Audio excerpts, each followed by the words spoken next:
de Facebook, trataremos de agotarlas en la interacción con nuestros panelistas al final de sus exposiciones. Estimamos un tiempo de exposición de alrededor de 20 minutos de cada uno para entrar a ese proceso de preguntas-respuestas de otros 20 minutos. Y al final, si el ingeniero Arturo Palma tiene oportunidad, nos dará la despedida, puesto que tenía compromisos ya contraídos con anterioridad. Esperemos que le alcance el tiempo. De cualquier manera, estaremos tratando de que esta sesión tenga una duración no mayor a 1 hora 15, 1 hora 20. Entonces, pues damos paso a las palabras de nuestro presidente, el ingeniero Arturo Palma. Adelante, presidente. Muchas gracias por tu presencia. No, pues muy buenas tardes a todos. Muchísimas gracias, ingeniero Jorge Nevares, presidente de la sección regional Durango. La verdad es un honor esta invitación que me haces para poder dar unas palabras contigo y ante dos de estos grandes maestros. Quiero aprovechar para saludar a todos los socios de la sección AMH Durango y a todos los que se encuentran conectados a este evento virtual, socios y no socios de AMH. El día de hoy tenemos este webinar organizado por el presidente Jorge Nevares, un webinar, iba a decir, con un cartel de lujo, pero voy a evitar la palabra cartel y voy a dejar con unos invitados de lujo, dos grandes amigos y maestros personales, sin duda alguna, acervos de nuestro país. Para este webinar de la MH, reconocidos a nivel nacional e internacional. Primero quiero presentar, quiero comentar del ingeniero Ramón Aguirre, un referente en el sector de agua en el país, quien estuvo a cargo de la operación de varios organismos allá en el estado de Veracruz, en Monterrey, y después acá en la Ciudad de México, con más de 40 años de experiencia en agua y saneamiento. Y gran amigo, maestro personal. Y después también a mi gran amigo, el doctor Eduardo Mestre, asesor de más de 90 países a nivel mundial, es un referente internacional, gran aliado de nuestra MH y amigo del sector, siempre dispuesto a apoyar y a gestionar recursos para fortalecer a la hidráulica en nuestro país. También lo acuso de ser culpable, de que me dijo el otro día unas palabras en Jalisco, que él ya decidía no ser tanto ingeniero en hidráulica, sino más un economista del agua, un economista que va a tratar de llevar el agua a los lugares de más alta marginación. Y la verdad es que pues, es toda una inspiración. Nuestros dos invitados de lujo con el gran tema, como bien lo dijo nuestro presidente de Durango, la gobernanza en el sector hídrico, factor esencial para un buen manejo del agua. Reconozco la iniciativa de los miembros de la sección Durango, encabezada por el ingeniero Nevares, por su presidente, por su gran convocatoria al tener estos dos referentes del agua a nivel mundial. Felicidades, presidente. Reconozco y agradezco la entrega con la que has asumido tu presidencia en la MH con esta sección Durango, que se formó apenas hace unos meses. Estoy seguro que con tu liderazgo se fortalecerá no solo el sector del agua en Durango, sino a nivel nacional. Hablar de gobernanza del agua en nuestro país nos hace reflexionar sobre varios retos que tenemos por delante. México es uno de los países con mayor estrés hídrico en el mundo. Hablando de la disponibilidad, por ejemplo, si comparamos el agua que teníamos por metros cúbicos habitante año en 1910, ahora 2020, tan solo tenemos el 11%. Eso es estrés hídrico.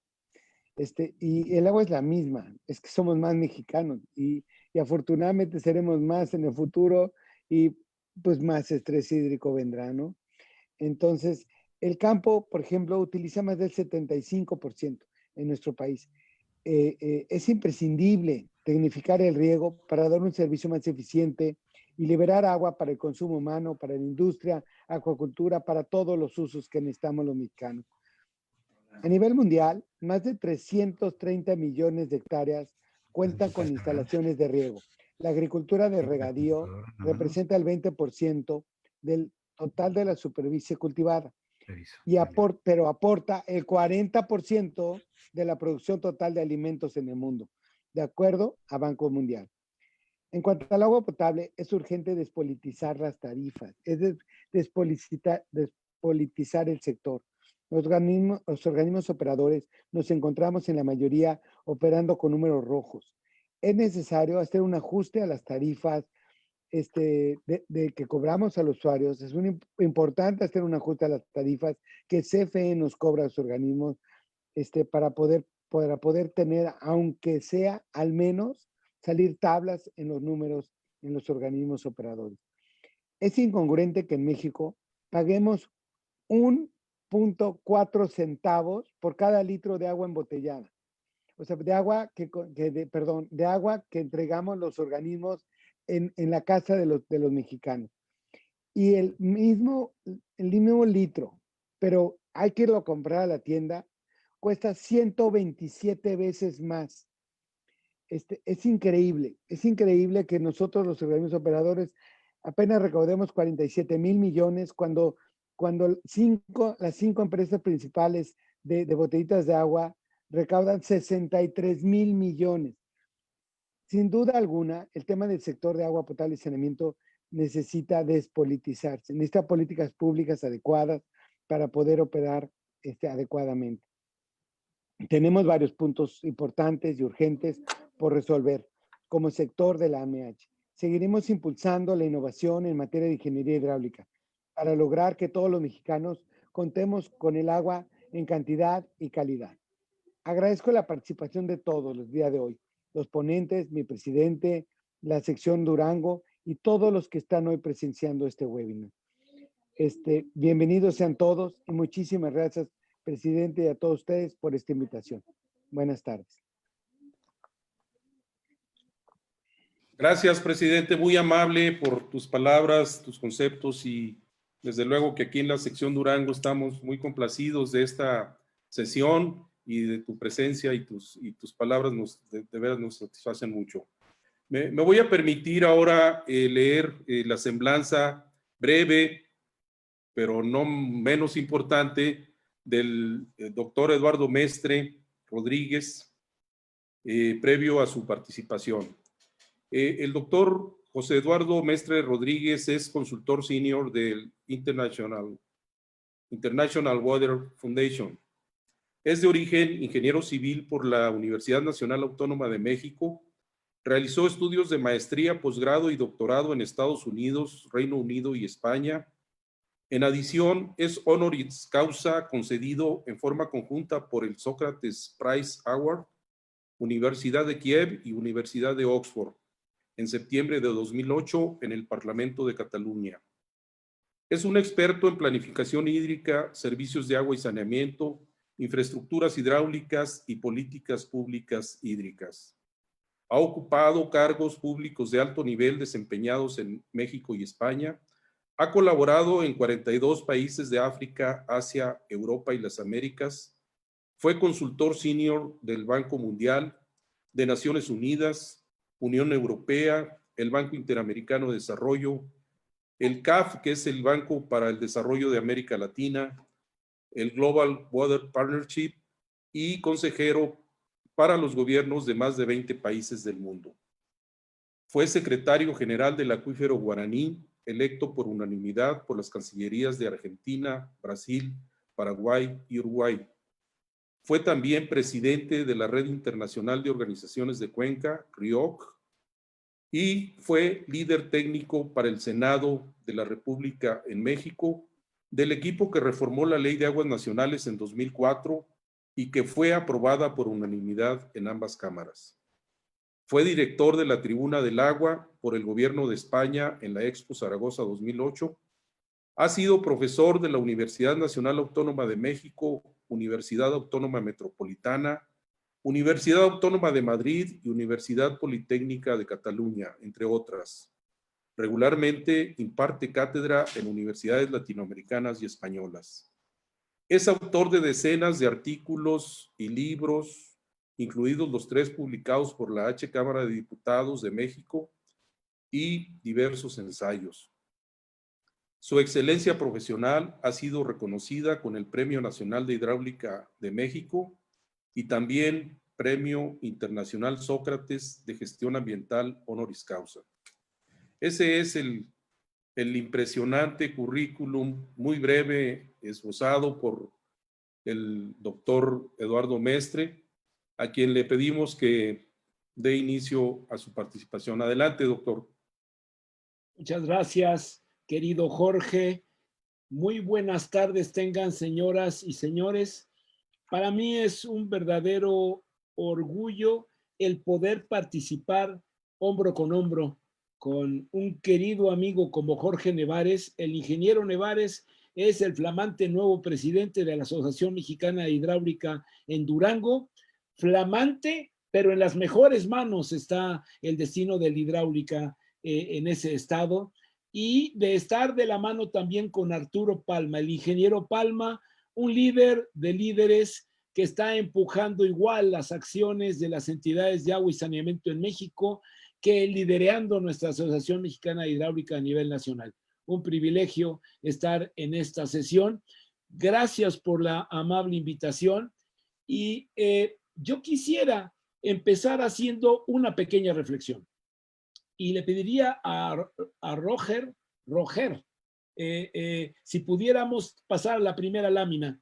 Y muchas gracias, muy amable. Bueno, la pregunta que está enfrente de la mesa en México, y no es simplemente el motivo de esta charla, es qué rayos vamos a hacer los mexicanos en cuanto a nuestro marco jurídico del agua. Pues nos hemos ya partido en dos bandos, no son del mismo tamaño, aclaro. Uno que piensa que tenemos que cambiar a ultranza la ley de aguas nacionales y otras cosas más de nuestro, digamos, gran marco jurídico que rige los destinos de medio ambiente, recursos naturales y agua. Otros que piensan que no hay que tocarle, no todavía. Y hay quienes están en una posición intermedia de que sí hay que hacer algunos cambios que pidió el legislador, que estaba como constituyente permanente en el año 2012 en las dos cámaras en aquella época de la administración del presidente Felipe Calderón. Bueno, de eso vamos a hablar hoy, pero queremos empezar por el lado de la punta de este tamal. Primero, cómo andamos en México y luego qué podemos hacer. Ahí les va la agenda de la presentación que haremos en 20 minutos. Primero, hablar un poco del cambio de rumbo que necesitamos en el sector agua.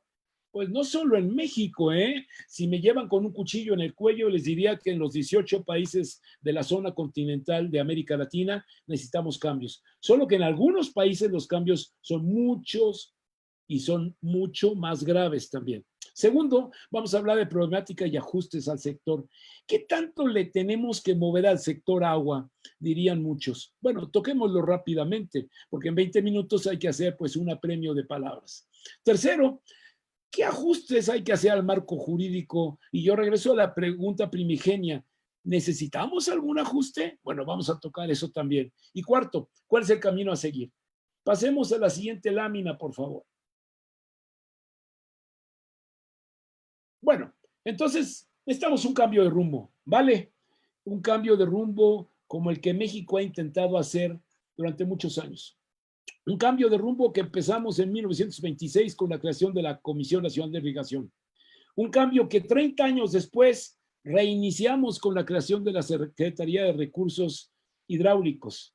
Un cambio que no a todo mundo le supo bien cuando en el año 76, 30 años después, se creó la Secretaría de Agricultura y Recursos Hidráulicos. Y luego cuando surge el 16 de enero de 1989 la Comisión Nacional del Agua. Hemos hecho estas modificaciones institucionales, pero no necesariamente hemos hecho un cambio del sector agua. Traemos un bagaje muy rico los mexicanos que tenemos que aprovechar. Cuando alguien dice que no se ha hecho nada, no sabe de la historia de México. Se ha hecho mucho en el agua y fuera del agua. Entonces necesitamos aquilatar lo que tenemos, pero no quedarnos en la ensoñación de lo que ya se logró. Necesitamos cambios porque México lo requiere, pero no por cambiar. Hay que cambiar, pero tratando de tener un rumbo importante. Traemos un debate sobre el cambio de rumbo en México. Este debate empezó cada vez más fuerte a partir que entró el presidente Vicente Fox. Y en el caso del agua, con toda certeza hemos estado tratando de plantear estas modificaciones con más o con menos acierto. El avance ha sido muy lento y poco a poco nos está ganando la batalla.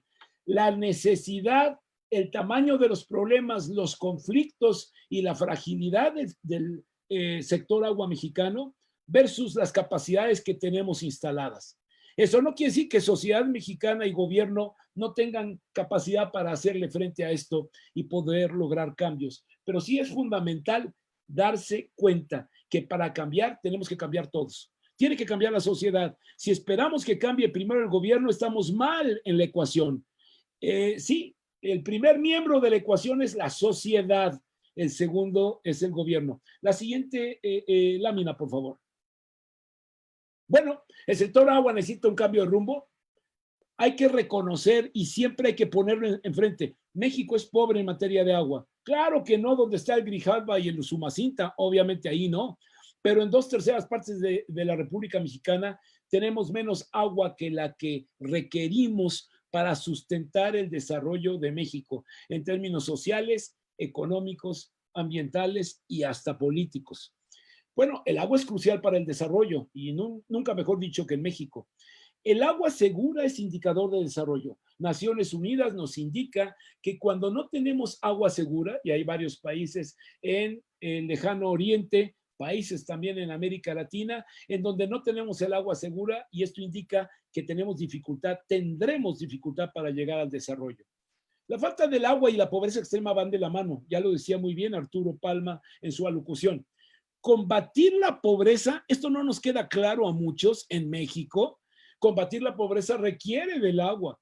No podemos hablar de que la gente salió de pobreza si no cuenta con agua. El acceso al agua es más de un discurso de las Naciones Unidas o del cambio al artículo 4 constitucional en su párrafo 6. No. Es un tema real de seres humanos que tenemos que atacar. Hay retos muy grandes de paradigmas que no hemos acabado de comprender claramente los mexicanos, de modelos de desarrollo. El modelo actual de desarrollo se nos desgastó. Tenemos que estar conscientes los mexicanos. Este modelo de desarrollo hídrico lo tenemos que transformar rápidamente en una metamorfosis profunda. Hay deterioro técnico y de gobierno. Claro, esto es lo que nos ha ocurrido. Nuestra institucionalidad se ha puesto frágil, no se ha podido innovar. Tiene muy buena directiva ahora con Blanca Jiménez al frente, pero no es suficiente. Necesitamos un cambio en todos los ejes, en los 3 órdenes de gobierno, en la sociedad, como decía yo. Nuestros cuadros se han debilitado, los cuadros directivos, los técnicos y los científicos. Tenemos que hacer un cambio aquí. Y se aplica muy poco en la práctica el avance tecnológico. Molesta ver que por un lado tenemos un raigambre tecnológico y de científicos en México dedicados al agua, al ambiente y a recursos naturales que no están siendo sus frutos aprovechados plenamente. El suministro de agua potable, ahí vamos. En plantas de tratamiento somos número 1 en América Latina, en plantas de tratamiento para aguas residuales industriales y número 2 en plantas de tratamiento para aguas residuales domésticas, pero no hemos logrado ponerle el cascabel al gato en reducir la contaminación. Y finalmente tenemos una falla a nivel rural. Somos uno de los países que están a la cola en atender al medio rural marginado, a los pobres mexicanos en localidades de menos de 500 habitantes. Ahí los tenemos abandonados. Ya empiezan los esfuerzos en esa dirección. Arturo Palma está encabezando esto, pero necesitamos hacer mucho más en toda la República Mexicana. Jorge Nevares, hay que hacerlo en Durango también, ¿eh? Tierra de Dios y María Santísima, hay que trabajar ahí fuerte. Y tenemos una descentralización que ha estado fallida. La que sigue, por favor, querido Roger. Bueno, hay que hacerle ajustes al sector agua mexicano. Vean qué rico esta fotografía con un acolchado que viene de la tierra de Jiquilpan en Michoacán, precioso. Pero ¿para qué queremos hacer los cambios? ¿Cómo para qué? Veamos la siguiente lámina, por favor.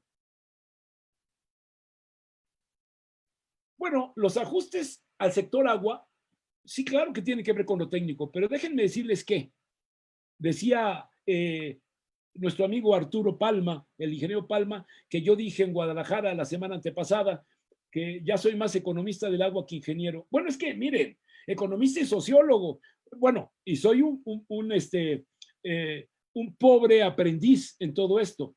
Necesitamos diálogo, debate, Capacidad de negociación y pactos. Ya necesitamos una entidad que gestione conflictos. No nos esperemos a que nos llegue el flagelo más fuerte del cambio climático. Esto que estás viviendo en Durango, querido Jorge, lo vamos a vivir en una franja enorme del norte y noroeste de la República Mexicana. Es una realidad el cambio climático. Necesitamos negociación para evitar pactos, para evitar conflictos, y necesitamos pactos para evitar enfrentamientos. Pero necesitamos más democratización para tener estabilidad, para lograr paz. Se rompe la paz con el agua. No se les olvide. Este refrán de que la siguiente guerra va a ser por el agua, no es refrán, es una realidad. No dejemos que sea una guerra civil entre mexicanos, lo subrayo. Bueno, necesitamos hacer una profunda reingeniería del sector agua, completa. No quiere decir, tenemos que cambiar con agua. No, señoras, señores, tenemos que cambiar todo el sector, desde sus profundidades hasta la parte más emergida. Necesitamos hacer un cambio fuerte. Daría para toda una conferencia, no puedo tocarlo más que como una sola frase. Y más allá de tener un programa nacional hídrico, que es un instrumento indispensable, vilipendiado, atacado, porque nace de esta vieja ley de planeación que ya tenemos que cambiar en México, la del año 83. Pero México, más allá que eso, señoras, señores, necesita una carta de navegación que nos diga qué tenemos que hacer hoy, mañana, dentro de un mes, dentro de 4 años, dentro de 30 años. Ya necesitamos volver a retomar la planificación de largo plazo. Y necesitamos estar al frente del cambio climático y ver qué vamos a hacer. Sí, necesitamos ver qué hacemos ante los efectos que nos dice el panel internacional de cambio climático que van a ocurrir en México. Estamos en la franja crítica, sur de Estados Unidos, incluyendo Valle de la Muerte, norte de México, incluyendo zonas desérticas que tenemos en Sonora, en Chihuahua, en Coahuila, un pedazo en Durango. Estas zonas se van a ver atacadas. Cuando decimos que nos falla la lluvia, nos va a fallar más. Los parámetros que conocemos de precipitación van a cambiar. Por otro lado, en el sur, sureste, tendremos más agua y tendremos que luchar con ese problema del agua. Como decía yo hace rato, los mexicanos hemos tenido que luchar por el agua y con el agua. Entonces, tenemos que ir viendo cómo nos metemos en medidas de mitigación y adaptación. México tiene que ser experto en temas de cambio climático. La que sigue, por favor.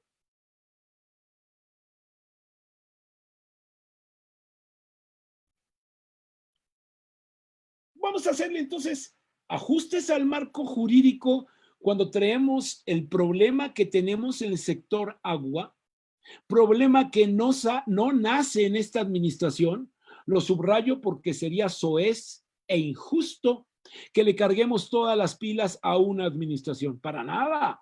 Este problema lo estamos arrastrando como un problema sistémico, estructural del sector agua mexicano. No le echemos la culpa al presente. No le echemos la culpa al pasado, veamos qué es lo que no está jalando y echemos a andar los cambios que hacen falta. Hablemos del marco jurídico, por favor. Bien, entonces, ¿qué podemos hacer en materia de las leyes? Voy a contestar con una serie de versos satánicos en relación con la parte jurídica. Número 1, sí nos hace falta una ley. Nos hace falta la Ley General de Aguas que sea reglamentaria del artículo 4 constitucional, párrafo 6, y que responda al transitorio tercero de esa enmienda que hizo el legislador en el año 2012. Estos cambios que se hicieron decían en el transitorio tercero que había que contar con una Ley General de Aguas, pero solamente porque de ahí colige el cambio que se propone, solamente para lo que concierne al párrafo 6 del artículo 4 constitucional. Perdón, no lo dice Eduardo Mestre, que es un simple ingeniero, lo dice la Barra Mexicana de Abogados, lo dicen abogados directos del Instituto de Investigaciones Jurídicas de la UNAM, lo dice gente que ha estado caminando en estos prolegómenos por parte de la CONCAMIN, lo dice gente que sabe del tema. Entonces, sí, una ley, pero solo reglamentaria del cuarto constitucional. Y entonces me dirían, entonces no hace falta abrogar la Ley de Aguas Nacionales. Pues que no. La Ley de Aguas Nacionales, a ver si ya la vamos aplicando en su conjunto. Y vámonos quitándonos de tonterías. Los grupos vociferantes que tenemos hoy en día, impulsando nuevas leyes sin ton ni son, buscan el tener un premio político, no buscan el mejoramiento de México. No nos tomemos el pelo los mexicanos unos a otros. Respondamos con la verdad. Respondamos si esas otras iniciativas que son exóticas y tóxicas en sus efectos potenciales, si de veras responderían a lo que nos hace falta en México. Entonces, no es urgente cambiar el marco de leyes vigentes. Hace falta esta Ley General de Aguas reglamentaria del Cuarto Constitucional. Dejemos a la Ley de Aguas Nacionales por un rato. Aprovechemos bien los recónditos sitios que tiene esta ley que no se han utilizado y por favor, en lugar de estar peleando por más iniciativas, echemos a andar el andamiaje para contar con un reglamento de la Ley de Aguas Nacionales que lo necesitamos a gritos. Eso sí necesitamos. Y además, trabajemos por favor en las normas que hacen falta para agua, para medio ambiente y para recursos naturales. Tenemos normas oficiales mexicanas, pero ustedes, nosotros, nos hemos quejado de estas normas, ni siquiera las evoco porque el tiempo es corto, pero tenemos que cambiarlas, mejorarlas, administrarlas, modernizarlas, gestionarlas. Y también estamos a responder a que ya no tenemos NMX. Recuerden ustedes que ya está promulgada la Ley de Infraestructura de la Calidad.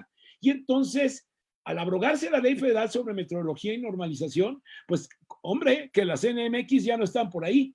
Ya sé que eran normas de referencia, pero estos estándares nos hacen falta en el medio mexicano. Y finalmente diría yo, y necesitamos un código de aguas.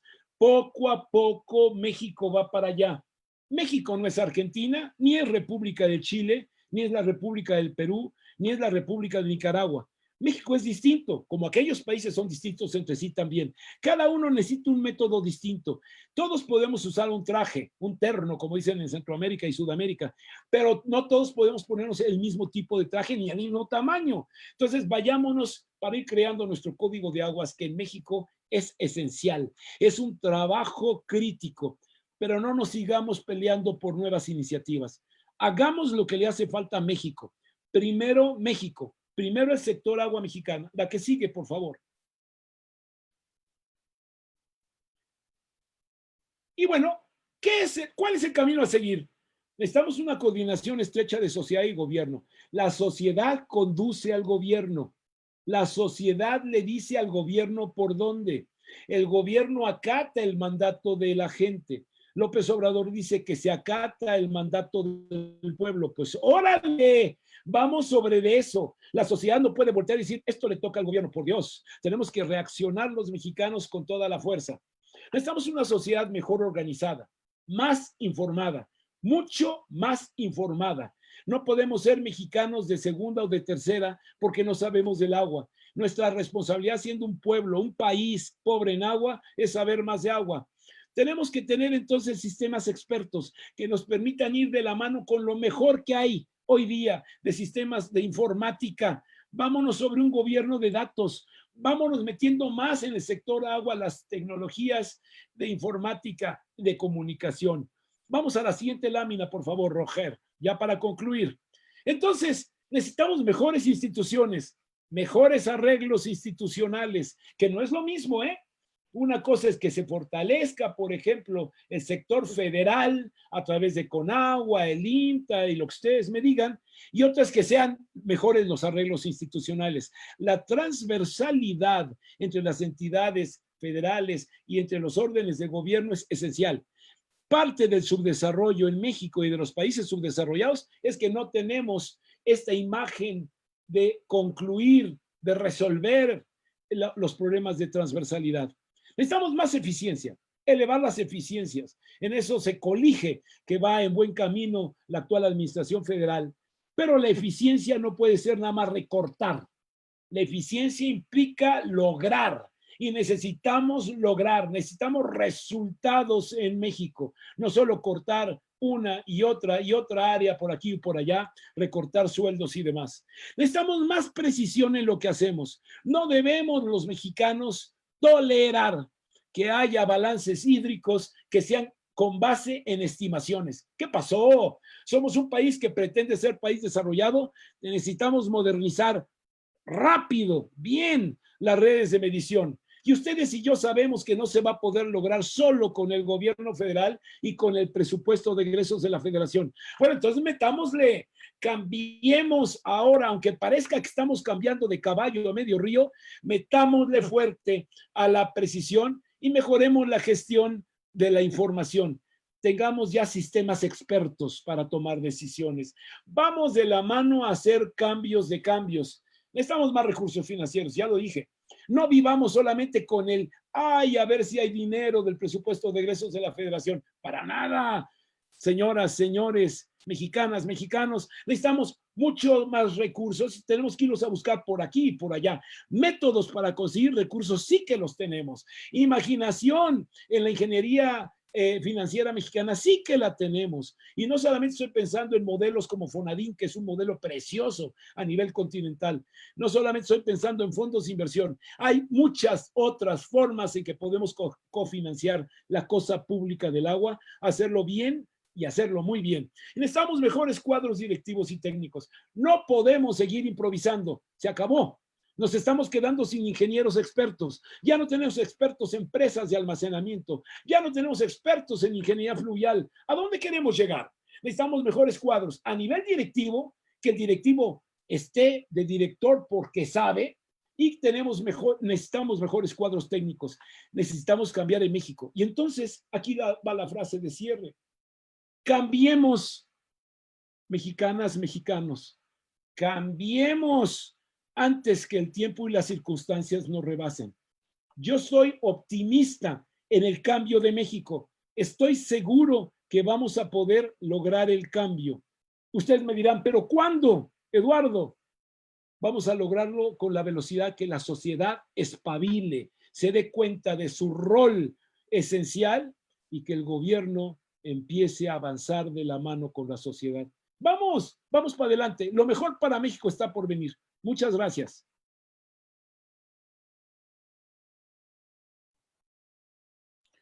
Pues muchas gracias, doctor Mestre. Como siempre, Eduardo, tus palabras, tus conceptos, muy elocuente en tu exposición, precisa y con un conocimiento pues profundo de la realidad que estamos viviendo y de lo que requiere nuestro sector, de los errores que podemos estar cometiendo al estar digamos, permitiendo que las cosas se vayan por otros caminos que no son convenientes para el sector, que lo van a seguir retrasando. Entonces, te agradecemos mucho esta brillante exposición, doctor, y vamos a dar paso ahora a la presentación del ingeniero Ramón Aguirre. Antes me voy a permitir leer su semblanza, también muy breve. Él es el ingeniero Ramón Aguirre Díaz, es ingeniero civil, egresado de la Facultad de Ingeniería de la UNAM, igual que tú, Eduardo, igual que tu servidor. Cuenta con una trayectoria de más de 40 años en el sector agua y saneamiento. En 1978 inició sus actividades profesionales en la entonces Secretaría de Agricultura y Recursos Hidráulicos. Del periodo de 1988 a 1991 colaboró en la Secretaría de Desarrollo Urbano y Ecología como director de construcción, en acciones de apoyo a los organismos operadores en los trabajos de ampliación y mejora de los servicios de agua potable, alcantarillado y saneamiento en más de 10 ciudades medias del país. De 1992 a 1998 participó con el gobierno del estado de Veracruz como director general de la Comisión Estatal de Agua y Saneamiento, logrando la ampliación de la cobertura de agua potable en 1.09 millones de habitantes y en alcantarillado en 0.9 millones. Y sabemos lo que significa, los que estamos en el sector, alcanzar esos estándares de ampliación de cobertura y la cantidad de recursos que se tienen que aplicar. A final del año 2011 fue galardonado con la presea George Warren Fuller, que le otorgó la Asociación Mexicana del Agua, AWWA, y en el año 2015 el Colegio de Ingenieros Civiles de México le otorgó el premio Miguel A. Urquijo En 2 ocasiones, los periodos 1997 a 1998 y 2016 a 2018, fue presidente de la Asociación Nacional de Empresas de Agua y Saneamiento de México, de la ANEAS, que agrupa a todos los principales operadores nacionales. Durante casi 12 años, del periodo del 2007 al 2018, fue director general del Sistema de Aguas de la Ciudad de México, uno de los organismos más complejos a nivel mundial. El ingeniero Ramón Aguirre continúa ahora desarrollando trabajos de consultoría en proyectos de ingeniería sanitaria y en materia de fortalecimiento a la eficiencia de los organismos operadores en el país. Pues bien, vamos a darle voz y la participación de nuestro segundo panelista, el ingeniero Ramón Aguirre, sin duda un currículum también muy nutrido de experiencias y de conocimiento, sobre todo en esta parte que a él le toca desarrollar. Adelante, ingeniero Ramón Aguirre. Listo. Pues muchas gracias, Jorge Nevares. Muchas gracias por la invitación. Asociación Mexicana de Hidráulica, sección Durango. Quiero saludar y agradecer las palabras de mi amigo Arturo Palma, el presidente nacional, y además me felicito de estar compartiendo esta videoconferencia con mi amigo Eduardo Mestre. Vamos a dar pie a una presentación. Yo pediría si me dejan que yo comparta mejor para que yo la controle. Me ayudaría más si me dan chance. Cancelar, vamos a ver, permítame tantito. Ahorita la subimos para no estar molestando. Ahora sí, ahí se ve, ¿verdad? Listo. Bueno, muy a la mano de lo que comentaba nuestro amigo Eduardo Mestre y de la introducción que nos hizo Arturo Palma, estamos hablando de un sector de la economía mexicana, que es los organismos operadores del país, de los servicios que dan los organismos operadores del país, que sin duda necesitamos y es urgente buscar resolver un modelo de gestión fallida. Ya lo comentó Eduardo, una descentralización que no fue exitosa, por lo menos en materia de agua potable, alcantarillado y saneamiento, y pues la necesidad de buscar soluciones antes de que el tiempo nos alcance. Ahorita en la presentación vamos a exponer algunas cuestiones, pero yo lo quisiera decir como una primera introducción, es de que las inversiones en el sector han caído muy fuerte. Estamos hablando de un sector que requiere infraestructura para poder dar el servicio, una infraestructura que es muy costosa, ojalá fuera barata, porque como se entierran los recursos no lucen y es muy fácil caer en la tentación de no meterle recursos a este subsector agua potable, pues con los riesgos que ya tenemos encima, que es van cayendo las inversiones, no se va reponiendo la infraestructura y los problemas pues empiezan a crecer de una manera muy severa. De las cuestiones que quisiéramos poner sobre la mesa es, bueno, primero una situación nacional, este sería el índice de la presentación. Como estamos, una pequeña introducción, ya dijo algo Arturo, yo creo que me copió la presentación porque ya me la quemó, pero por ahí algunos datos reforzando lo que dijo Arturo, comentarios sobre las inversiones, la situación de los servicios y de los organismos operadores, algo fundamental que ya se comentó en la enmienda constitucional donde se hicieron las reformas haciendo el agua un derecho, el agua potable un derecho de todos los mexicanos y por lo tanto, ¿qué nos conlleva ese derecho humano al agua? ¿Qué debería de preverse en unas mejoras al sector donde se plasme el derecho humano al agua? Y dos propuestas que están sobre la mesa, alguna más viable que la otra, pero que finalmente son propuestas para la reforma y transformación de los organismos operadores del país. Primero, una lámina que quiero presentarles a ustedes, que es una lámina muy conocida por muchos de nosotros, los que estamos en el sector, que es que México como país, si vemos imágenes de Tabasco, de Veracruz, de Campeche, de Chiapas, pues parecería que es un país con mucha agua, pero volteamos a ver el norte Chihuahua, Sonora, Nuevo León, Coahuila, Baja California Sur, Baja California, están exactamente en la latitud de los grandes desiertos del mundo. Y eso tiene que ver, por supuesto, con el tema de cómo se mueven las humedades en el planeta. Hay que ver dónde hay mayor concentración de radiación solar, dónde se generan las evaporaciones, cómo se generan los vientos, en este caso los vientos alisios, y después el efecto Coriolis, que es lo que permite la rotación de la Tierra, y que entonces esa rotación de la Tierra que va hacia en el sentido de las manecillas del reloj, pues nos hace que nosotros fácilmente nos lleguen huracanes. No es lo mismo que pasa en África, por eso África es mucho más desierto. El efecto Coriolis nos favorece y entonces estamos a expensas de que llegue un huracán para que tenga agua Monterrey, que llegue un huracán para que nos llueva en Chihuahua, que llegue un huracán. Afortunadamente son decenas de huracanes los que se generan y alguno, por una cuestión realmente azarosa, llega a penetrar en el país y nos resuelve, pero la problemática y el riesgo de sequías está siempre latente. Ese es un punto fundamental. Y después, hacer énfasis en un tema que hay que ponerlo sobre la mesa.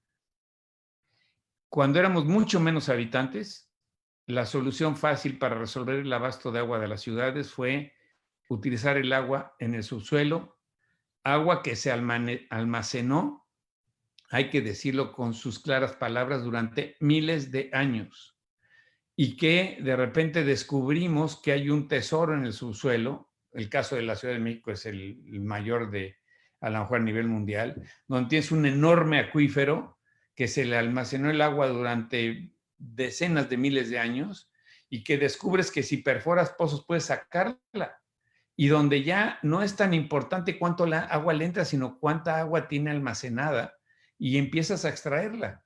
Entonces tienes casos como la Ciudad de México, donde las mejores estimaciones nos dicen que el Valle de México, mejor dicho, el acuífero del Valle de México, pues le pueden quedar unos 60 años de vida, pero tienes otros acuíferos como el de La Paz, Baja California Sur, donde ese acuífero le pueden quedar 5.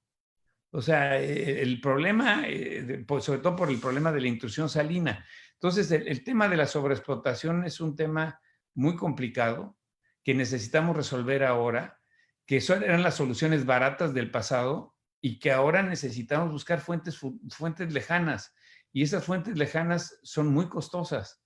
Y además necesitamos dejar de ocupar las fuentes que ya estuvimos ocupando o bajar la extracción, que eso implica costos realmente significativos.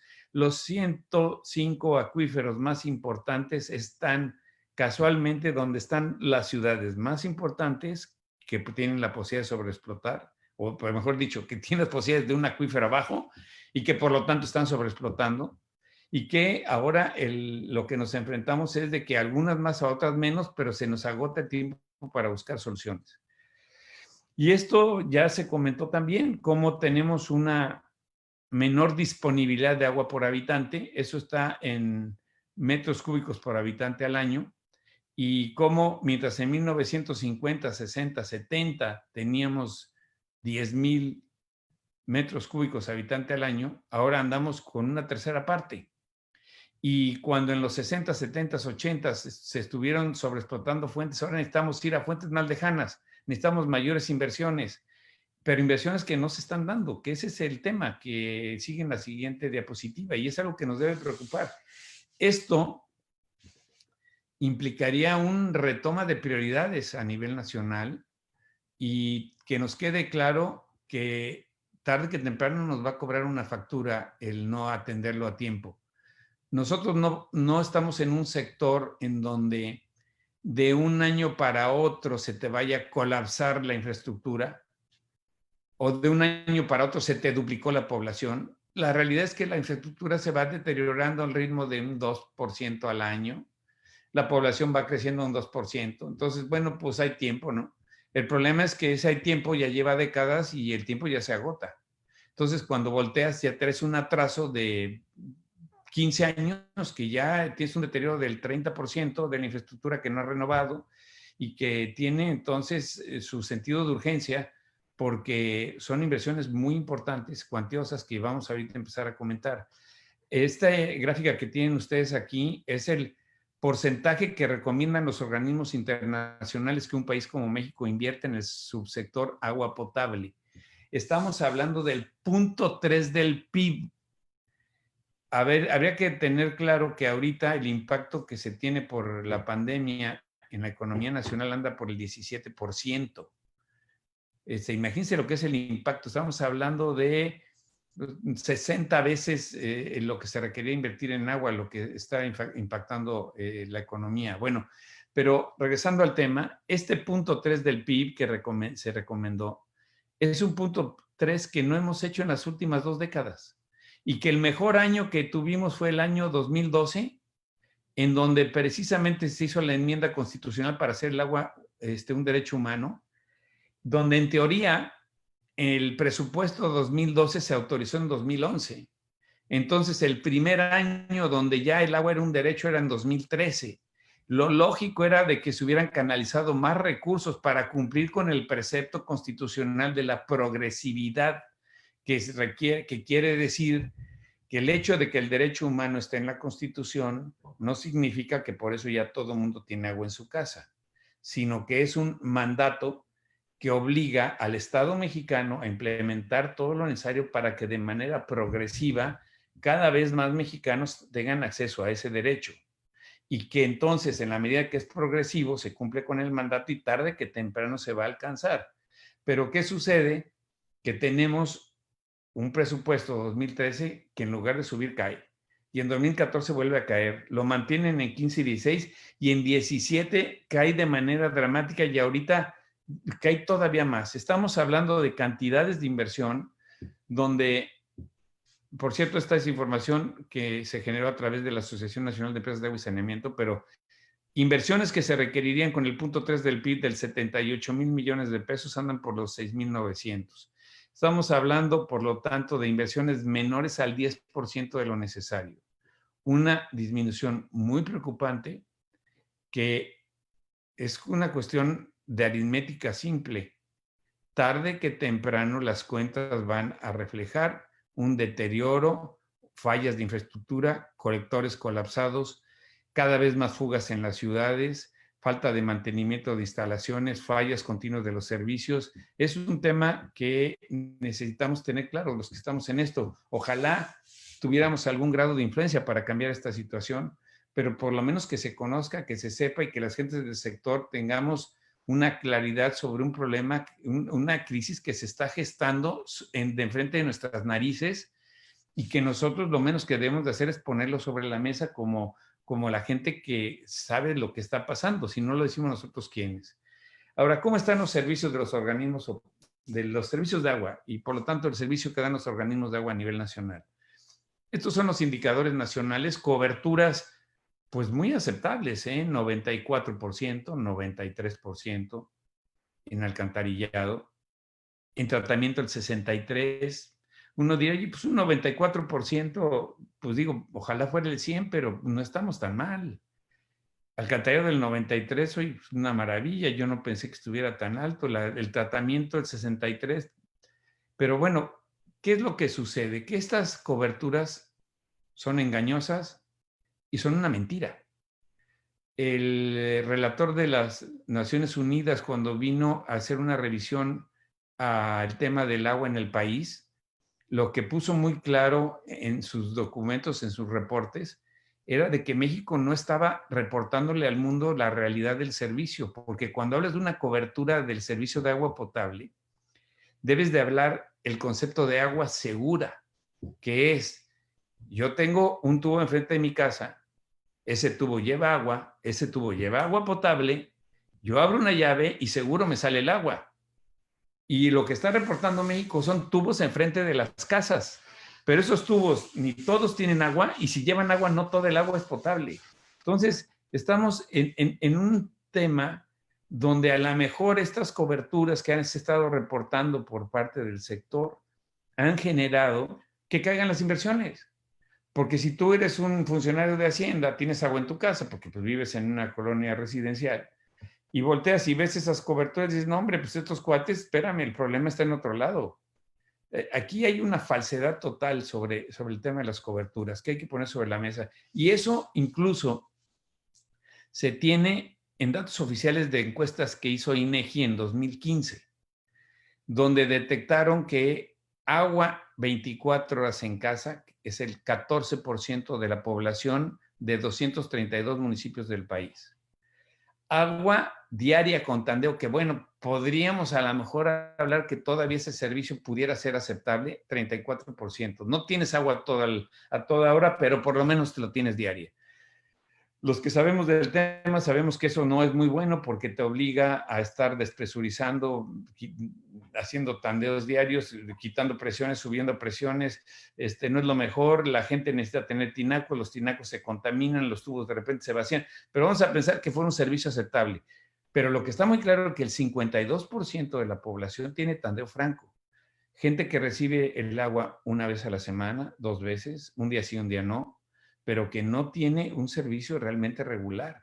Bueno, hay gente que recibe el agua cada 21 días, cada 3 semanas. O sea, estamos hablando y que además si hay algún problema, ni ese día le toca y entonces va a 6 semanas.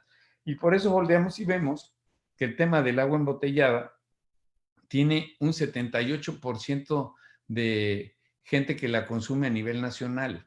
Este es un indicador muy alto, lo comentaba Arturo. Este es un gran negocio y la gente prefiere pagar el agua embotellada que pagar un buen servicio. Y eso no es cierto.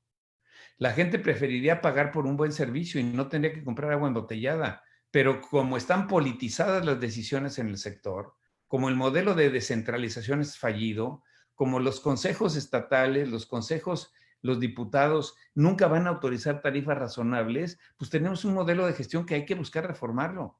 Ojalá se logre, como lo comentaba ahorita Eduardo, que con las reformas, no, más que las reformas, con la emisión de la Ley General de Aguas, caminemos hacia una solución en este tema de reformar un esquema que claramente nos está llevando a un fracaso en el servicio más importante. ¿Cómo estamos en los organismos operadores? Miren, estamos hablando de el orden de 4,000 organismos que hay en todo el país.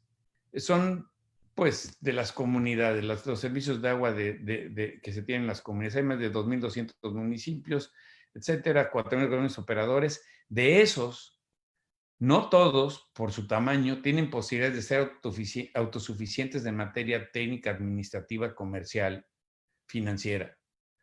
No todos, pero sí unos 300 de los 4,000 sí lo podrían ser. Pero ¿qué es la realidad nacional? Que aproximadamente 30 tienen una real autosuficiencia operativa. O sea, no estamos ni siquiera con el 10%. El 90% de los organismos están con situaciones muy complicadas que no les alcanza para pagar la luz, para pagar la nómina, que dejan de dar mantenimientos, que no reponen, que no reparan, que no mejoran, que no atienden. Esa es la realidad que se vive ahorita. Y dejen que sigamos sin invertir en el sector para ver cómo se pone la cosa. Pero el otro tema que habría que decir es que si tenemos 30 organismos que tengan real autosuficiencia, ninguno está considerando el tema de las reservas para la reposición de infraestructura. Un tema que ahora nos explicamos por qué el agua en México es tan barata y en otros países la gente está pagando tarifas muchísimo más caras que nosotros, del doble, del triple que nosotros. Pero lo que sucede es que ahí los organismos sí son realmente autosuficientes, no tienen los subsidios que tienen los organismos en México, de alguna manera, que dependemos de ellos porque estamos atrapados en esquemas tarifarios donde los directores no toman las decisiones. Ahí hay todo una problemática. El servicio de agua tiene una gran ventaja, que es un monopolio. O sea, la gente que hemos administrado organismos operadores nos damos cuenta que es una chulada que todos los usuarios, todos los habitantes de una ciudad son tus clientes. Y por lo tanto, eso te permite resolver muchas cosas porque el monopolio es un tema que si lo sabes llevar, si lo sabes administrar, si lo sabes manejar, lo enderezas. Y en un muy corto tiempo, voy a tomar un minuto y platicarles cuando nosotros descentralizamos el organismo en Jalapa. El que era el director me dijo, ingeniero, se nombra el director, llega, se pone a administrar y me dice, ingeniero, a la semana me dice, ingeniero, esto es un muerto de 3 días. Pues la verdad es que en 6 meses lo levantamos. porque bueno, no estaba tan muerto, nada más estaba herido, y la otra cuestión es de que te ayuda mucho el hecho de que tengas un monopolio. Pero a pesar de que tengas ese monopolio, tenemos aquí problemas. Primero, los ingresos son insuficientes. ¿Por qué? Tarifas bajas. Insumos inadecuados, no estás comprando los materiales y todo lo que requiere, remiendas con llantas de bicicleta, tapas fugas, etcétera, no repones la infraestructura que deberías, hay una ineficiente cobranza, no solo cobras mal, sino que no sabes, no solo te entra poca lana, sino que además es ineficiente en la cobranza, tarifas bajas y malos para cobrar, imagínate. Poco o nulo mantenimiento de la infraestructura, fugas estimadas en un 40-50% en promedio. Difícilmente un organismo en el país tiene menos del 30%, la gran mayoría andan del 40% o más. Servicios con baja presión, tandeos, tarifas muy bajas, ya lo comentamos, falta de controles, desvíos, son ingresos propios, los agarran de caja chica. En alguna convención de ANEA, que comentó el presidente municipal de La Paz, Rubén Muñoz, dijo que esos organismos operadores que en su tiempo fueron las cajas chicas y que ahora son los hoyos negros, haciendo ver que son organismos que ya demandan recursos del municipio porque no alcanzan a resolver el problema del pago de salarios, de energía eléctrica, de insumos, etcétera. Esa falta de controles y desvíos va cobrando su factura al paso del tiempo y se empieza a generar una deficiencia en organismos totalmente ineficientes. Contratos sindicales con excesos, pero de película. O sea, unas prestaciones y unos excesos de personal y unos horarios que ninguna empresa privada tendría. Al paso del tiempo, los sindicatos empiezan a ganar posiciones, empiezan a meter a los hijos, a los compadres, a los primos, al cuñado, al vecino, y al rato son los organismos de agua, en realidad a nivel nacional, son pequeñas empresas familiares de los trabajadores, donde está toda la familia adentro. Y ahora mételos en orden. Hay contratos que sale uno corriendo. Miren, yo trabajé en el sistema de aguas y me quejaba, pero cuando ahorita estoy recorriendo el país, sales corriendo, te da pavor la problemática que hay con algunos contratos y unas prestaciones que tienen esos sindicatos y los controles que tienen y cómo son tan aguerridos porque están defendiendo su negocio, no están defendiendo el trabajo, están defendiendo su negocio, es un negocio familiar.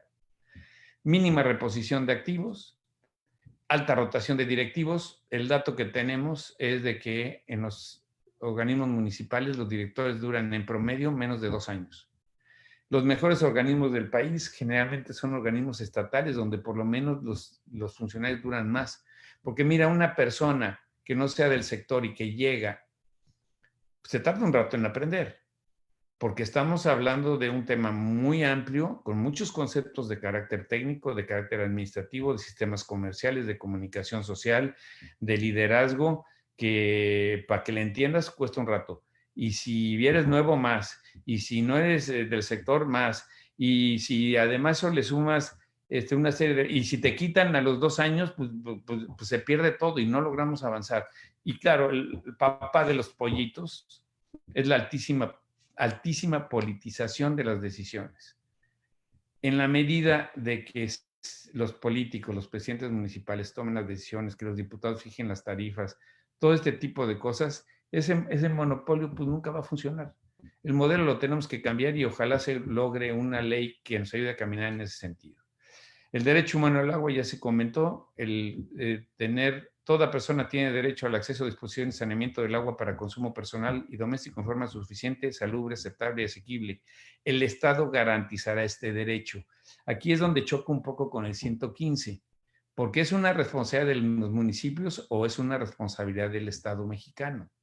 Porque si es el Estado mexicano, es la Federación, es también el gobierno estatal, la Cámara de Diputados, la Cámara de Senadores, los municipios, la población en general, es el Estado mexicano. Entonces, hay que voltear a ver este tema.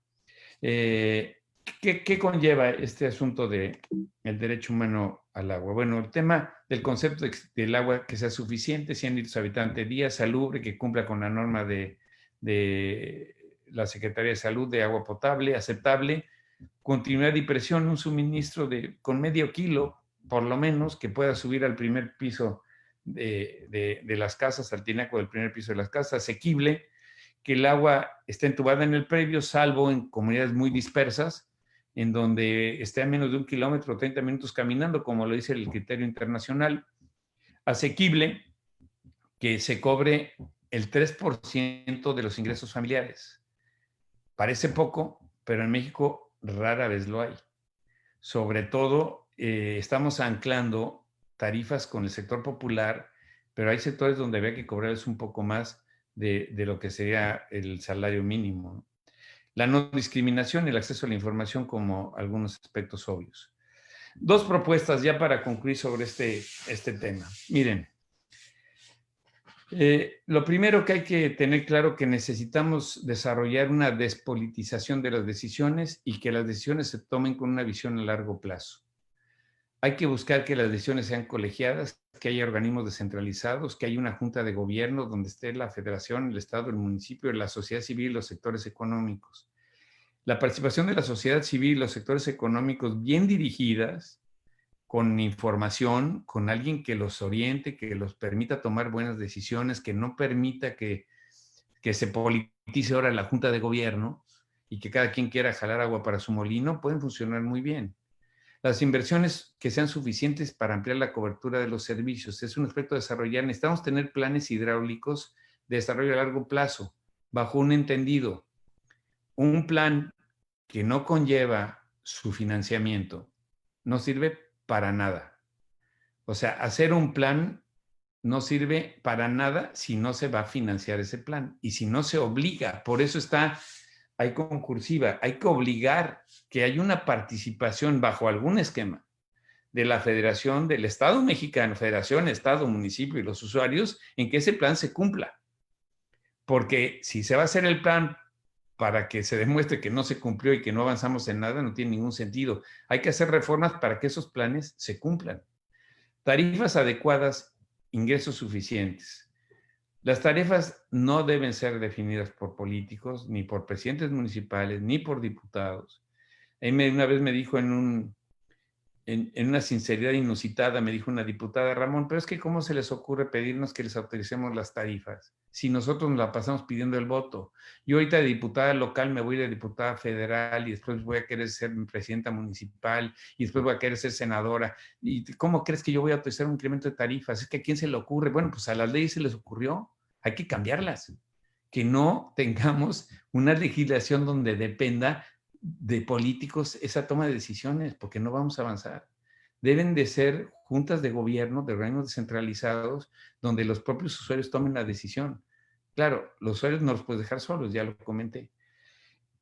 Egresos eficientes, mejores controles, eso es fundamental.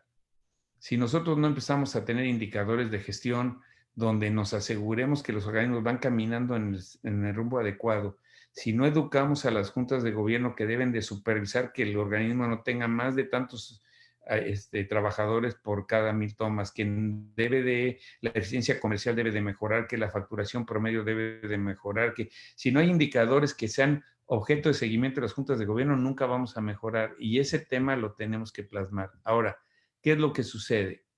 Artículo 115. Este es el gran problema que nos está generando y que además políticamente está muy complicado resolverlo, que es cómo hacemos para que atribuciones que tienen los municipios de agua potable, de alcantarillado y tratamiento, se corrija el error, porque esa es la palabra. O sea, cuando tú de 4,000 tienes 30 buenos, quiere decir que el modelo está fallado, ¿no? El modelo no funciona. De 400 hay 30, pues el modelo no funciona. Entonces, ¿qué necesitamos ver? ¿Cómo lo cambiamos? Bueno, una opción es cambiar la Constitución.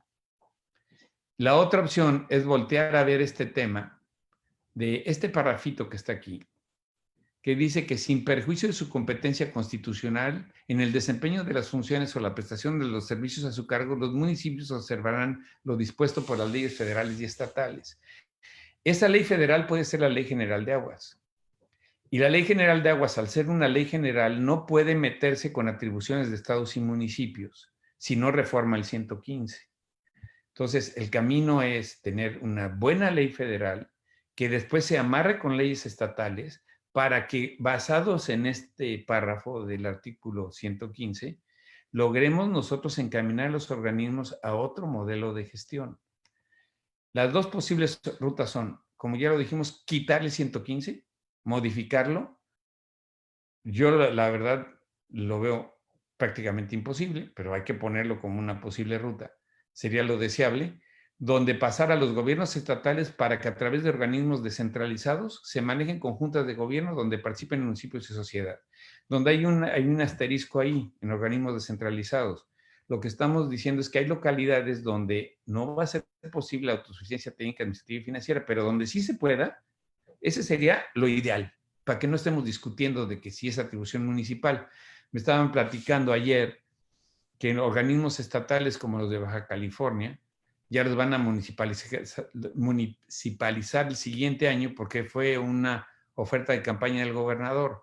Pues craso error, son organismos que son autosuficientes, vamos a ver cómo terminan después de esa aventura. La segunda alternativa es, y aquí es donde no cambiamos la Constitución, pero tenemos una ley general de aguas que ayuda en esa ruta y buscamos leyes estatales que amarren, donde se implementen organismos reguladores, que sean los responsables de vigilar y de tener vigilancia y con amplias facultades para normar el funcionamiento de los organismos operadores bajo criterios de eficiencia, despolitizando las decisiones. ¿Qué sería? Por ejemplo, las juntas de gobierno mandan sus tarifas, pero al organismo regulador que las va a verificar y vigilar, que sean tarifas de autosuficiencia y que además esas tarifas que contemplan una serie de conceptos para llegar a ellas, conlleven una supervisión después con auditoría, decir, a ver, tú me dijiste con estas tarifas ibas a ingresar tanto para invertir en infraestructura, ¿dónde están esas inversiones?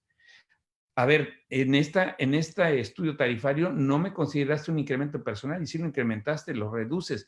Entonces, los organismos reguladores tenían una función muy importante, que tenemos dos opciones. O se crean los organismos reguladores a nivel estatal, que está complicado generar más burocracia, o buscamos que las comisiones estatales de agua cumplan con esa función y se les amplían sus facultades para que puedan ser organismos que no solo sean un apoyo de los organismos y de las acciones del Estado, sino que también cumplan esa función de regulación y de vigilancia que es tan importante.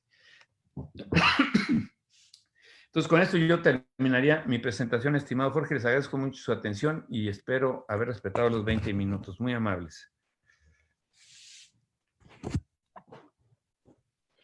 Muchas gracias, Ramón, muy amable. Pues la realidad es que cada vez que te escuchamos, descubrimos nuevos enfoques de la problemática de los organismos operadores. Creo que a medida que va pasando el tiempo, tú vas mostrando nuevos ángulos que muchos no alcanzamos a ver, aún estando cerca de la problemática.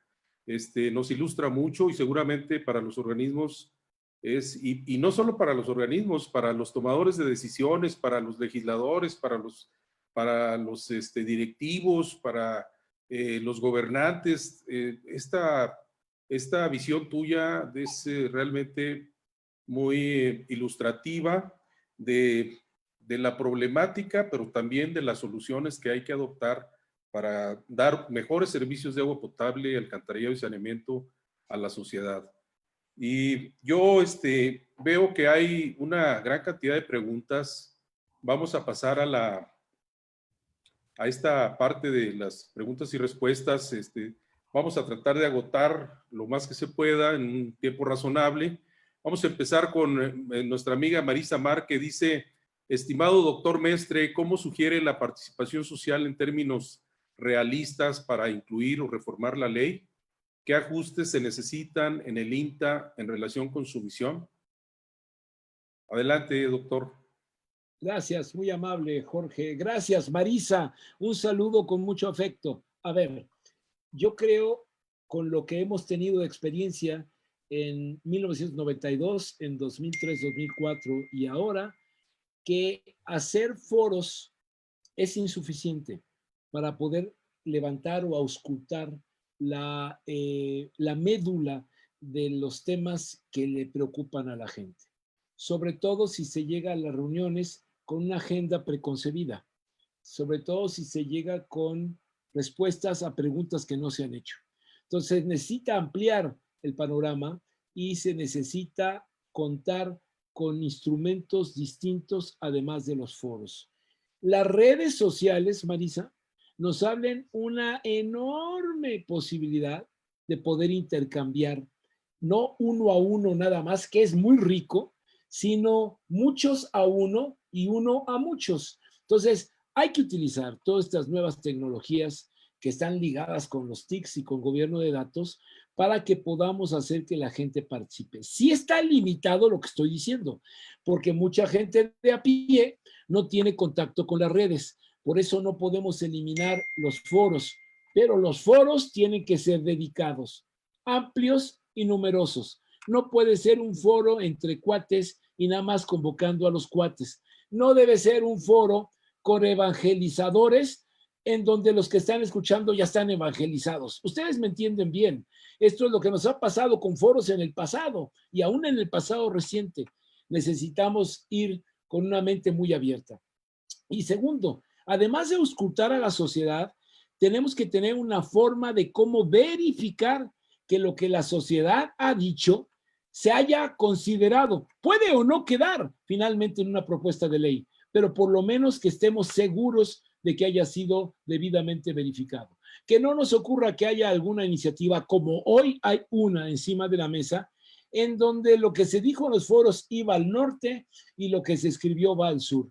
Oigan, lo que se escribió quedó bien, algunas partes, no todas, hay algo exótico y otras cosas tóxicas, pero no estoy diciendo que lo que se haya escrito estaba mal, no, pero no responde a lo que dijo la gente. Ese es el primer tema. El segundo, el IMTA, querida Marisa, el IMTA es la Catedral del Agua en México, así fue concebido. Desapareció el Plan Nacional Hidráulico en aras de tener esa catedral.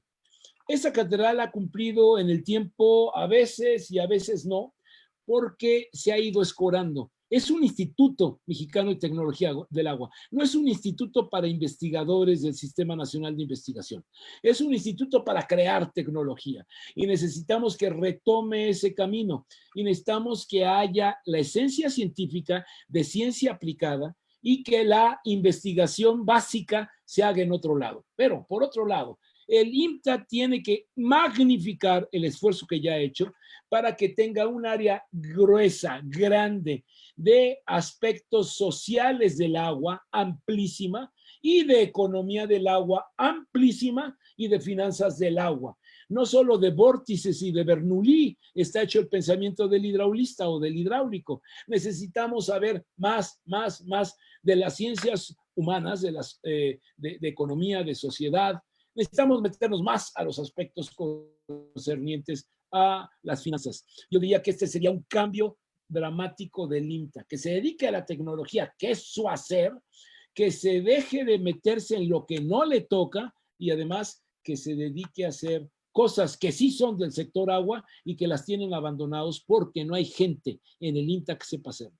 Gracias. Gracias, doctor Mestre. Hay una pregunta de la doctora María del Carmen Carmona Lara del Instituto de Investigaciones Jurídicas de la UNAM. Ella pregunta, ¿qué va a ocurrir con las normas mexicanas en materia de agua? Me preocupa la norma de caudal ecológico, pero las más preocupantes son las de análisis del agua que dejan sin parámetros al sector al ser derogadas por la nueva ley de infraestructura de calidad. Sí. ¿Esa la puedes contestar, doctor? Sí, con todo gusto, con permiso, querido Ramón. Bueno, Adelante. tenemos el problema de que ya está la ley de infraestructura de la calidad. Ahí está. Y que se nos han quedado fuera las normas mexicanas, las NMX, que eran de referencia, pero un país desarrollado sin estándares, o sea, estas medidas de referencia, no puede aspirar a quedar desarrollado. Un país como nosotros que vamos en vías de desarrollo no podemos vivir sin estándares.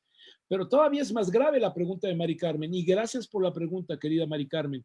Todavía es más grave porque tenemos en ciernes que darle una reformada, pero no un matiz o una shineadita, como decimos los mexicanos, una reforma a varias de las normas oficiales mexicanas que rigen al agua y que nos sirven a veces para quedar en ridículo, porque pusimos muy arriba el listón de lo que tenemos en nuestras capacidades, y por otro lado nos hemos quedado con algunas normas que están siendo de alguna manera freno para cierto desarrollo de ciertas porciones del país. Necesitamos hacer un cambio importante, no a modo, no esas normas en lo oscurito para ayudar a un ápice de cierto grupo de empresarios y empresas. Necesitamos normas que sean para los mexicanos y que nos permitan hacer un cambio de fondo.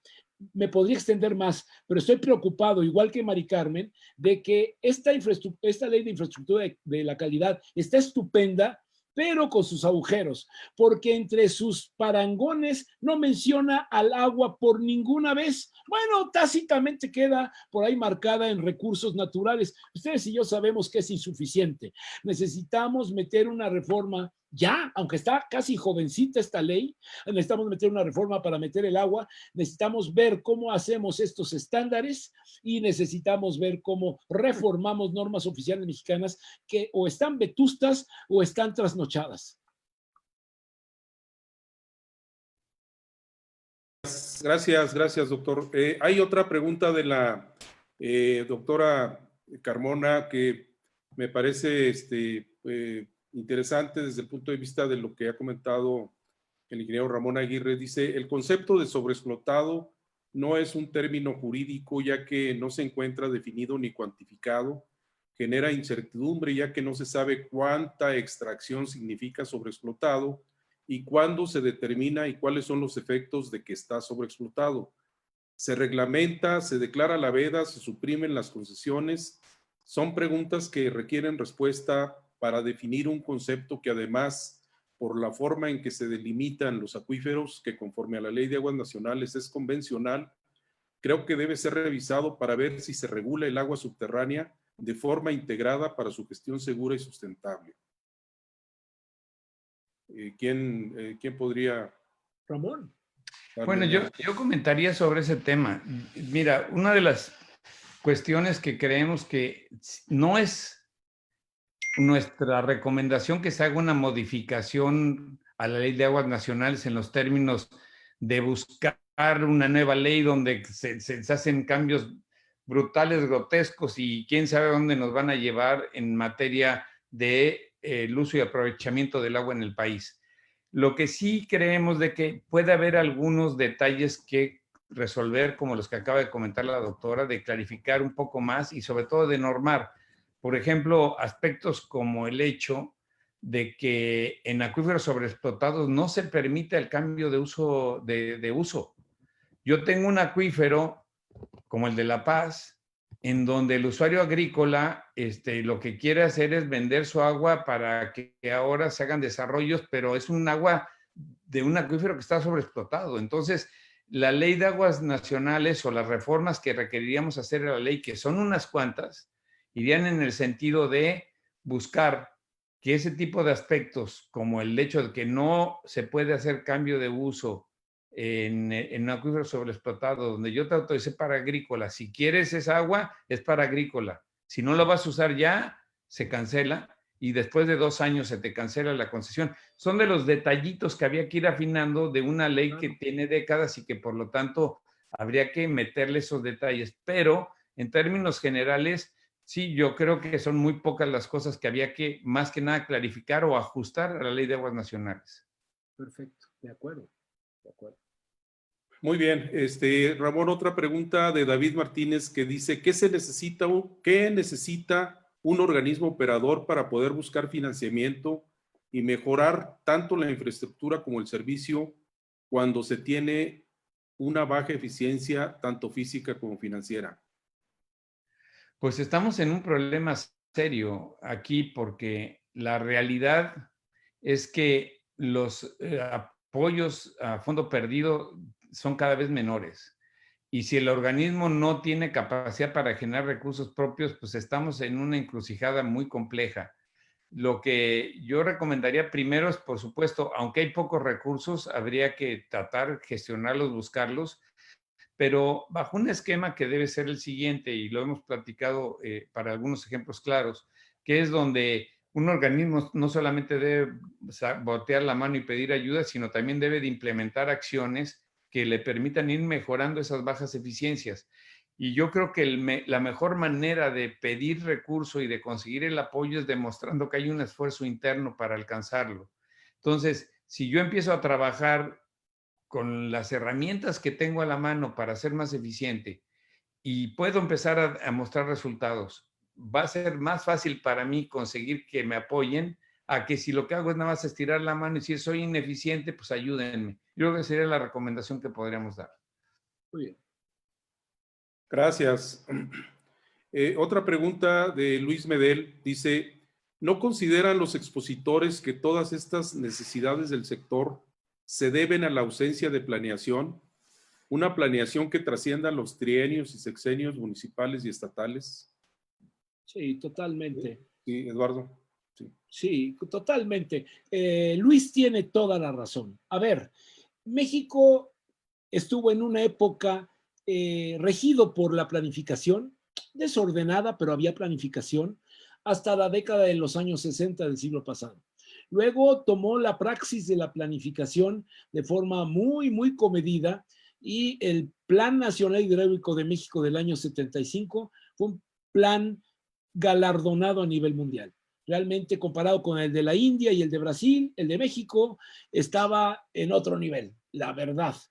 Y entonces se empezó a crear una praxis en donde había catálogos de proyectos, estudios, proyectos de preinversión, una fórmula en donde se tomaba de la mano la planificación con la programación, con la financiación, con la ejecución y con la rendición de cuentas.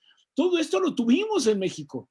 Lo abandonamos en el momento que desaparece la Comisión del Plan Nacional Hidráulico, pero para dar luz al Instituto Mexicano de Tecnología del Agua. A ver, yo soy de los que apoyan que tengamos la Catedral del Agua, ya lo dije, pero nos hace falta reponer este orificio que se creó al ya no tener planificación. México no se dio cuenta en la década, al inicio de la década de los 90, porque todavía teníamos el acervo de los catálogos de proyectos y los sistemas de planificación que se nos habían heredado de la década de los 80 y de los 70. Pero ya cuando empezamos en la temporada que era presidente Vicente Fox, ya no teníamos nada. Se nos atoró el país. Lo que dice Luis va a misa. Es un tema central. Tenemos que retomar la planificación, pero no a corto plazo, como la que propone el Programa Nacional Hídrico, que no es culpa del Programa Nacional Hídrico, sino de lo que propone la Ley de Planeación de 1983. Lo que necesitamos es planificación de medio y de largo plazo. Vámonos no al año 2030 ahora, vámonos al 2050. Veamos qué tenemos que hacer en México para desde ahora ir atisbando cuáles son los problemas principales y cómo le vamos a hacer para aprovechar oportunidades de aquí al futuro. Gracias. Gracias. Una pregunta para el ingeniero Ramón Aguirre, dice de María de Carmen Carmona. Perdón por preguntar aspectos jurídicos, pero me gustaría saber cómo hacer que los organismos operadores dejen de ser sociedades civiles conforme a los códigos civiles de los estados, ya que no queda claro si operan como paraestatales locales y cómo se puede salvar el hecho del 115. Este modelo tendría una nueva forma de que jurídicamente se establezca el modelo que plantea. Hay que reconocer que a nivel estatal es muy difícil la uniformidad.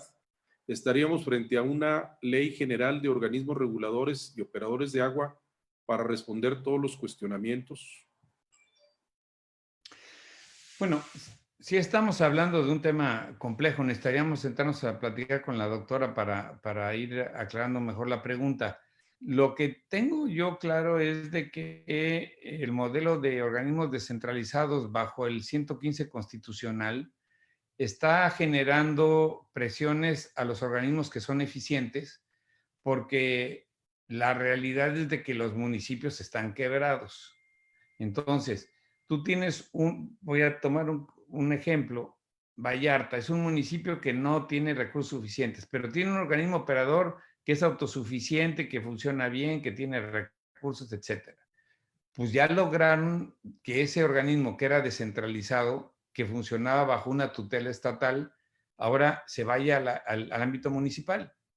Bueno, ya hay que dentro de 3 años vamos a ver cómo está ese organismo. O sea, les va a sobrar 3 años para echárselo al plato. Entonces, el tema aquí es de que si no se hace una reforma al 115, habría que ver muy cuidadosamente cómo se diseña la ley general de aguas y además cómo se hace un reforzamiento con las leyes estatales. Pero si no tenemos una armonía entre leyes federales y leyes estatales, el 115 es como cuando estás jugando póker y te sacan 5 comodines, ya perdiste lo que tengas, ¿no? De acuerdo, de acuerdo. Gracias. Si les parece bien, estaríamos dándole lectura a 2 últimas preguntas, una para cada uno de los panelistas por cuestión de agenda y de tiempo. Estaríamos entonces preguntando, por ejemplo, dice Sonia Prado, para el ingeniero Mestre, ¿cómo deben evolucionar los consejos de cuenca en México para que haya una verdadera participación social en la gestión integrada de los recursos hídricos? Esta pregunta es esencial. Primero, he escuchado en distintos lugares que no hacen falta los consejos de cuenca. No, sí hacen falta los buenos consejos de cuenca. Y por eso la pregunta tiene toda la forma y el fondo. El Consejo de Cuenca, de acuerdo con el modelo mexicano de gestión del agua regional por cuenca hidrográfica, que incluye esta a los acuíferos, pero cada uno tiene que gestionarse por su propia forma y fondo. Cuando llegamos al modelo mexicano, el modelo que se adoptó es el modelo bimodal. Esto es, que para gestionar el agua al interior de la República, en las cuencas, necesitamos una parte que es papá gobierno y otra parte que es los usuarios del agua y la sociedad. En este maridaje de las dos partes hemos fracasado. Pudimos lograr uno en la historia, que era el Consejo de Cuenca de Lerma Chapala. Pero ahí obviamente lo que teníamos es que la parte de gobierno funcionaba muy bien porque la cabeza del Consejo era el presidente de la República. Los actores dentro de ese organismo eran secretarios de Estado y eran también los gobernadores de los estados. Ese modelo es irrepetible y hemos estado escorando en México porque no hemos acabado de tomar el modelo correcto y completo. No copiar una confederación hidrográfica española, que es una fórmula distinta en un estado que no es federal, aunque las autonomías españolas tienden hacia allá, no lo son todavía. Y tampoco podemos tomar el modelo francés, porque Francia es un estado unitario y México es una república federal. Entonces necesitamos una fórmula distinta y no es la brasileña. México necesita un modelo en donde tengamos, por un lado, al gobierno que estará vigilante, regulando de que las cosas funcionen y de que se ejecute lo que se debe ejecutar sin imponer agenda, pero colegido con los instrumentos que tiene el Estado mexicano, que es los 3 órdenes de gobierno y que incluye la planificación, la programación, la presupuestación y los elementos técnicos para ir empujando soluciones, pero que estén de la mano con lo que quiere y pidió originalmente la sociedad. Y por el otro lado, el Consejo, bien concebido, no solo con los puros usuarios del agua, sino con representantes de la sociedad. No puede haber aquí una anarquía del agua, lo subrayo. El Consejo está para proponer, para demandar, para poner encima de la mesa. El órgano de gobierno a nivel regional tiene que recibir, colegir y tomar decisiones, informar y rendir cuentas. Si ese modelo lo logramos hacer cuenca por cuenca, no en todas del país, sino donde hace falta, tendremos éxito. Quitémonos de consejos de cuenca en toda la República, sin ton ni son. Tengámoslos donde hace falta tenerlos. Los demás salen sobrando. Pero donde no haya consejo de cuenca, necesitamos una instancia de la sociedad que funcione y funcione bien, que no sustituye al gobierno. El gobierno está para gobernar. Es parte de la sociedad que hemos elegido para que lleve los temas en orden. Punto. Y esto es lo que necesitamos como modelo. Ya está escrito esto que estoy diciendo. Nada más necesitamos, por favor, sentarnos y verlo bien y ponerlo en la práctica. Gracias, muy amable, estimado doctor. Hay una pregunta para el ingeniero Ramón Aguirre.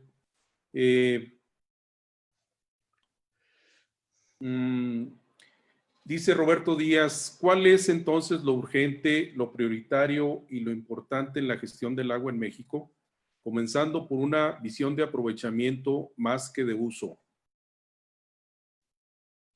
Para ambos panelistas, pero si pudiera contestar el señor Ramón Aguirre su Mejor visión. Ramón. Muy bien, Jorge. Como es la última, quiero Te repetir mi toca. agradecimiento de la invitación que fuimos objeto por parte de la sección Durango a tu cargo de la MH. Saludar a todos los que nos están escuchando y comentar, realmente aquí hay un problema de lo urgente. Yo siempre he tenido la concepción de que este tipo de problemas tan complejos requieren avanzarse en todos los frentes. Ahí hay temas, por supuesto, en materia de aprovechamiento, pero también hay temas con el aspecto de la contaminación. Si yo me pongo a ver nada más cómo aprovecho mejor el agua, pero no empiezo a caminar de manera paralela con el que las fuentes de agua no estén contaminadas, pues no voy a alcanzar los estándares y los resultados que debería.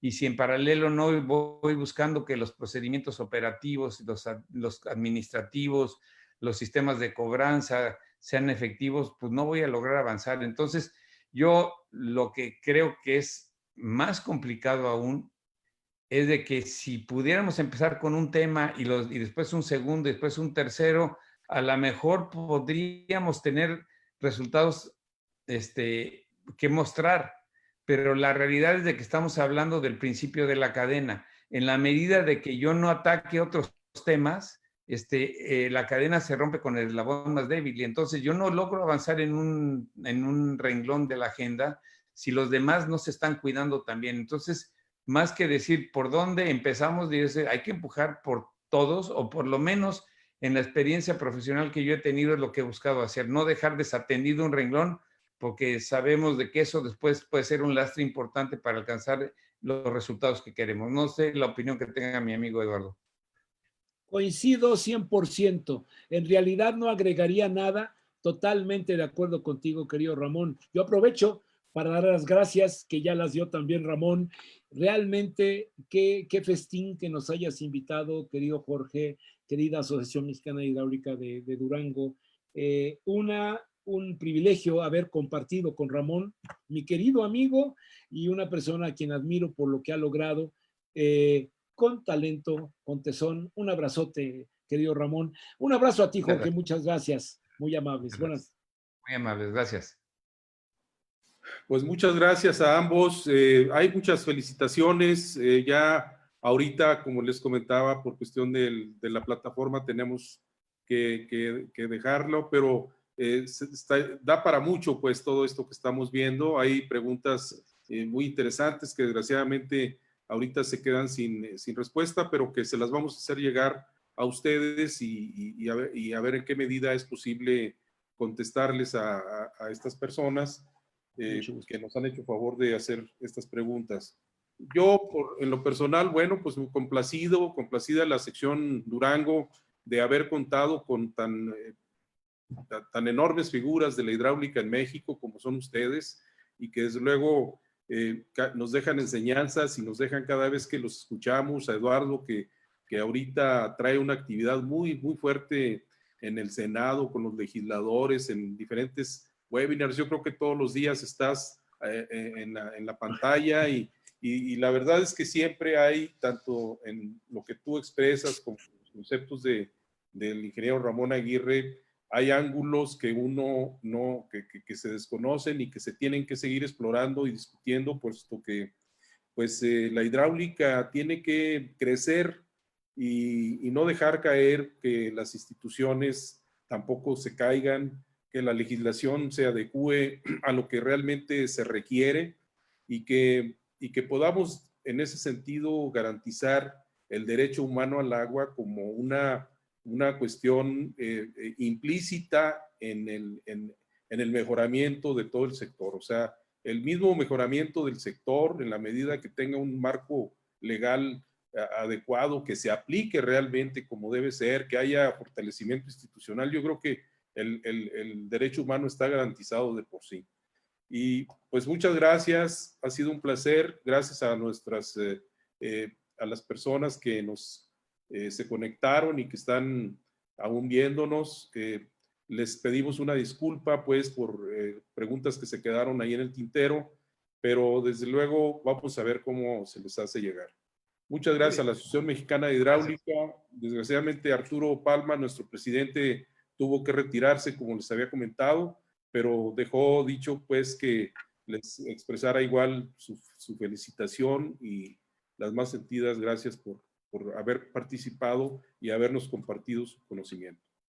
Muchas gracias a todos y estamos en una próxima viéndonos. Claro que sí. Muchas gracias. Un abrazo, muchas gracias. Un abrazo. Muy buenas noches. Pendiente. Un abrazo. Hasta Hasta luego. luego, hasta luego. Bye.